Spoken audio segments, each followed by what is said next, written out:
On Monday, the Speaker of Parliament, Rebecca Kadaga, condemned the Miss Curvy Uganda contest, which she believed was aimed at promoting sex tourism in the country. This was after she received a petition from women rights activists who were challenging the statements uttered by the State Minister of Tourism, Godfrey Subi, on the launch of the controversial pageant earlier this month.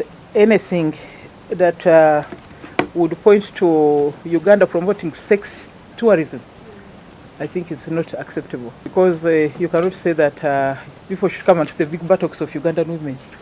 Okay, see them and then do what? I think one would have no problem with people doing their contests, but to say they are being done so that people can come to Uganda to see buttocks, big buttocks, I think that's not right.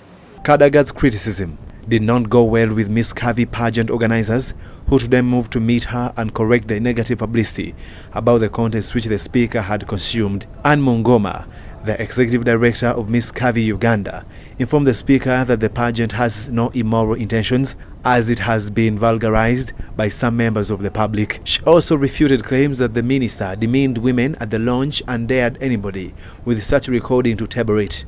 Mungoma noted that they came to realize that the plus-size women had not been granted opportunity to compete favorably with skinny women for several beauty contests. Plus size is not a disability, but rather it's a design by God, and we are the majority. So we are fighting that kind of stigmatization that we receive, especially that we received when we launched this.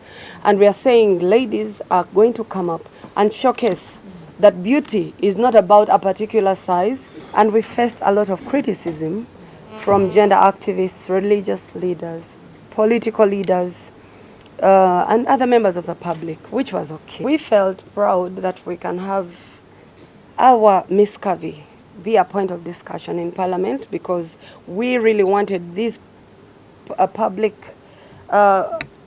these people that the public looks at as icons. These are political leaders. We wanted them to make a communication to their people. Mungoma's words sank deep into Kadaga's mind, and she was moved to endorse the pageant. Kadaga was convinced to support Miss Curvy after she was convinced that it's as good as Miss Uganda and other beauty pageants that have been accepted in the country. She vowed to support them in the contest to see that the plus-size women get to exhaust their opportunities. So I think I quite understand what you are saying. Yes, ma'am. And I think that you should not be discriminated against because of your size. That's who you are. Yes. That's who you are, so you can't change. But what you are saying is that you want to do everything else that everybody else does. Exactly. So I think there's really no problem. And, because I don't know, I didn't read, I was not even here, but the impression came out that tourists are going to come and see.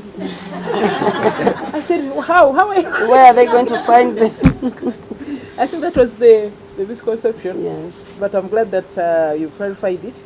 I understand it, and I will also inform the House, because it is your right really to participate in the pageant, to showcase a different aspect of the country. The booty women excited male members of Parliament, and saw some like the Bunyole West Member of Parliament, James Waluswaka, who had opposed Miss Curvy at first, to support the pageant. That people will come the way they touch them the women if they can dance kisoga, the way they dance normally, depending on, it doesn't matter, their size is okay. But for us, we thought they would come the way we mansulas. Since they have clarified, I have no problem. The delegation of curvaceous women left Parliament shaking and wiggling their bums, and many legislators could not avoid sneaking in windows of their offices to enjoy the scene. Report compiled by Fred Kajubi for Speak Uganda, Record TV.